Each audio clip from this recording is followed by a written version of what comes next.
जैसा खावे अन्न वैसा होवे मन, जैसे पीवे पानी वैसी होवे वाणी। जय श्री कृष्णा। मैं तान्या आज आपके सामने एक बहुत ही इम्पोर्टेंट टॉपिक लेकर आई हूँ। वो है भोजन। भोजन हम सब करते हैं, मगर कुछ कम ही लोग हैं जो इसका इम्पोर्टेंस जानते हैं। आज एक इंस्पिरेशनल वीडियो मैंने बनाया है आपके लिए। इसको ज़्यादा से ज़्यादा लोगों को शेयर करें और उनको खाने का इम्पोर्टेंस बताएं। गेहूँ यहाँ पर भारत में 21 मिलियन टन वेस्ट होता है। आपको पता है 21 मिलियन बहुत होता है। ये तो पूरी ऑस्ट्रेलिया की ही पॉपुलेशन है। आजकल क्या होता है ना, हम लोग रेस्टोरेंट में जाते हैं, फ़िश ऑर्डर करते हैं। जब हम लोग को फ़िश मिल जाता है तब उसको खाते खाते अगर उसमें प्लास्टिक निकल गया तो हम रेस्टोरेंट वालों को चिल्लाते हैं कि आप लोग हम लोग को कैसा फूड प्रोवाइड करते हैं। मगर ये देखिए आजकल प्लास्टिक कहाँ नहीं है, हर जगह प्लास्टिक ही प्लास्टिक यूज़ हो रहा है। तो इसीलिए जानवरों के अंदर प्लास्टिक वही आता है जो हम लोग बाहर फेंकते हैं, ना कि कचड़े के डब्बे में फेंकते हैं। रास्ते में फेंका हुआ प्लास्टिक ही जानवर खाते हैं और उन्हीं के बॉडी में जाकर वो अटक जाता है, जो कि जब हम लोग उसको खाते हैं रेस्टोरेंट में या घर में तो उसकी बॉडी की गंदगी हम लोग के अंदर आ जाती है। भारत में 10 में से 2 लोग हर रोज़ मर रहे हैं भूखमरी के कारण। क्यों? क्योंकि हम लोग को जो खाना मिलता है हम लोग आराम से उसको खाते हैं और जो खाना नहीं खाना होता है वो हम लोग फेंक देते हैं। तो इसकी वजह से आप देखेंगे ये चीज़ फार्मर्स प्रोड्यूस करते हैं हमारे लिए, वीट्स, राइस, जितना भी सीरियल्स होता है, सब कुछ जो प्रोड्यूस किया जाता है उसका क्वांटिटी चाहिए उसको रखने के लिए 67 मिलियन टन, मगर हम लोग के पास उसका आधा ही अवेलेबल है। तो बाकी सब खाना जाता कहाँ है? बाकी सब खाना कुछ ट्रांसपोर्ट में वेस्ट हो जाते हैं, कुछ हम लोग खुद ही वेस्ट कर देते हैं। हमारा देश कृषि प्रधान देश है। वो हम लोग के लिए खाना बनाते हैं और हम लोग क्या करते हैं उसका, हम लोग उसके बदले में उनको कुछ भी नहीं देते, उनका मेहनत किया हुआ। अरे कोई कोई किसान तो सुसाइड भी कर लेते हैं क्योंकि उनकी फार्मिंग अच्छी नहीं होती ये साल की, इसलिए। और सोचिए कि हम लोग उनको क्या दे रहे हैं, हम लोग उनको कुछ भी नहीं दे रहे हैं। इसका अफेक्ट क्या क्या पड़ता है ये मैं आपको बताती हूँ।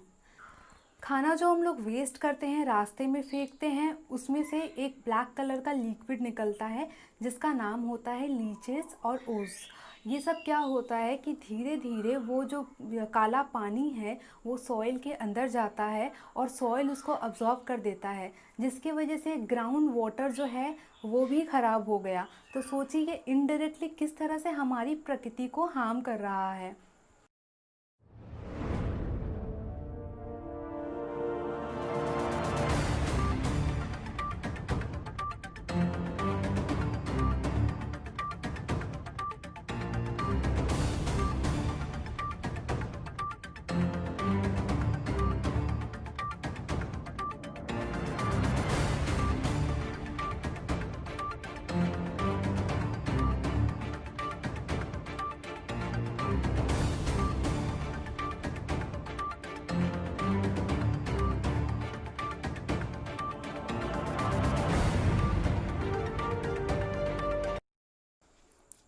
इसके लिए हम क्या कर सकते हैं? इसके लिए शॉप स्मार्टली एंड इफ़ेक्टिवली। आप उतना ही खरीदें जितना आपको चाहिए। एक लिस्ट बना लीजिए कि ये समय में आपको क्या क्या सामान लगेगा, एक साथ खरीद के लाइए और उसको सही जगह पे रखिए। बच्चों को खाने का महत्व बताइए।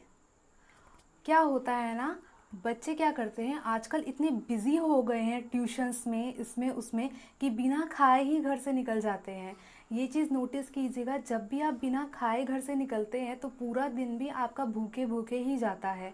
हम लोग जैसे घर से निकलते हैं, घर से हम लोग झगड़ा करके निकलते हैं तो पूरा दिन झगड़ा ही होता है। तो इस टाइप का ही अफेक्ट है जो कि खाने में भी आता है। आप ये चीज़ का प्रण लीजिए कि जो खाना आप खुद नहीं खाएंगे वो खाना आप डोनेट करेंगे। घर में रात को अगर आपकी रोटियां बच जाती है तो आपके घर के पास जो भी गरीब आदमी रहता है आप उसे डोनेट करके आइए। और एक अच्छे कंटेनर में रखिए, उसको रास्ता में मत फेंकिए, क्योंकि वो भी इंसान है, वो रास्ता का उठा हुआ खाएगा तो उसकी हेल्थ भी ख़राब हो जाएगी। आपको अपने साथ साथ लोगों के बारे में भी सोचना चाहिए। दूसरी ये बात मैं ये कहना चाहूँगी कि जो भी कंपोजिट वेस्ट मटेरियल आपके खाने बनाने में निकलता है, जैसे साग सब्जी के छिलके निकलते हैं, उसको हम लोग क्या करते हैं अपने घर में कि उसको हम लोग माटी के साथ बो देते हैं और जिसमें से वापस से हमारे लिए फल फूल निकलता है। तो ये तो बहुत अच्छी बात है ना कि सब लोग अपने अपने घर में अगर प्रोड्यूस करेंगे तो आपको उसकी वैल्यू भी पता चलेगी और बाहर से ख़रीदने की ज़रूरत भी नहीं पड़ेगी। तो आप अब कोशिश कीजिए कि अपना साग सब्जी खुद ही उगाए ज़्यादा से ज़्यादा। जो लोग रेस्टोरेंट से जुड़े हैं वो क्या कर सकते हैं? जो लोग रेस्टोरेंट से जुड़े हैं उनको फूड ऑडिट करना चाहिए। फूड ऑडिट क्या होता है? देखिए, फूड ऑडिट में हर महीने ये टेस्ट किया जाता है कि इस महीने कितना फूड हमारे यहाँ वेस्ट हुआ है। ऐसा करने से उन लोगों के मन में एक सतर्कता आएगी और उन लोग फूड को कम से कम वेस्ट करेंगे। दूसरी बात ये है कि अपने स्टाफ को ऐसे ही ट्रेनिंग दीजिए कि वो किस तरह से खाना को अफेक्टिवली बहुत अच्छे से यूज़ कर पाए और खाना कम से कम वेस्ट हो।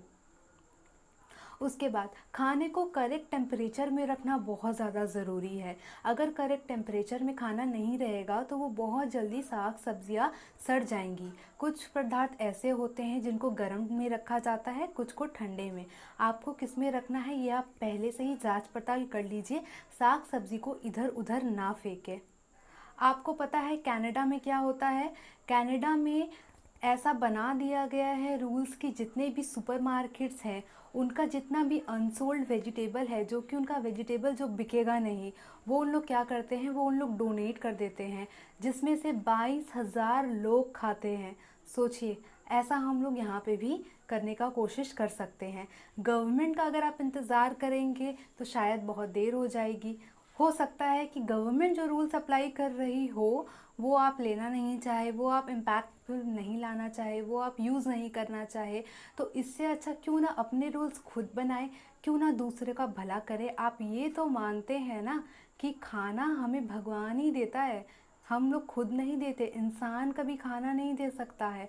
क्यों बताइए? क्योंकि हम लोग को तो खाना मम्मी बना के दे देती है, पापा बना के दे देते हैं, हम लोग तो खा लेते हैं उनके पैसे से। मगर जानवरों को कौन खिलाता है? पक्षी को कौन खिलाता है? तो यही बात है कि खाना देने वाला एक ही है, वो है ईश्वर। ईश्वर का अनादर मत कीजिए, खाने को वेस्ट मत कीजिए। उतना ही खाइए जितनी ज़रूरत हो, उतना ही लाइए जितना आपको दरकार हो। शादियों में मैंने देखा है कि लोग 100-100 प्रकार के आइटम्स रखते हैं और खाने वाले लोग खाते हैं और चले जाते हैं, कभी आपको मुड़ के भी नहीं देखते, आपको याद भी नहीं करते। आपका सम्मान तब नहीं होगा जब आप खाने में 100 प्रकार के व्यंजन रखेंगे।